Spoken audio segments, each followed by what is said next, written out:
ওইখানে আদা রসুন পেঁয়াজ কষাচ্ছি, এরপরে এটা মশলা দিয়ে মাখিয়ে রাখছি, আরও পরে দিব। দেখেন এটা দেশি আটা বাড়ি থেকে আনা হয়েছিল, খাই নাই এতদিন। দেখুন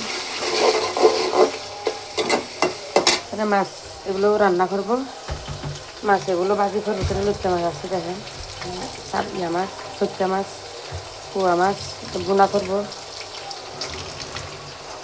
তো পাশে থাকবেন, দোয়া করবেন। আপনারা দোয়া হলে আর এগিয়ে পারেন ইনশাল্লাহ। আমার একটা বোন আমার বেশি অসুস্থ, উনি সাহায্যের জন্য আবেদন করেছে, আপনারা তাহলে একটু সাহায্য করিয়েন। খুব অসুস্থ, ফেলে রাখে এক সাইডে, ব্রেন স্ট্রোক করছে, আপনার মাথার মুখ চিত্র রক্তক্ষরণ করছে, এখন থেরাপি চলতেছে। চকবাজার থেকেও ট্রিটমেন্টে দিচ্ছে থেরাপির জন্য। দোয়া করবেন আপনারা সবাই একটু, যেন তাড়াতাড়ি সুস্থ হয়ে যায়। আপনারা যদি মানবতার হাত দিয়ে এগিয়ে যান ইনশাল্লাহ উনি ভালো হয়ে যাবে। আর দোয়া করবেন, পাশে থাকবেন, আমার জন্য একটু দোয়া করবেন। আসসালামু আলাইকুম।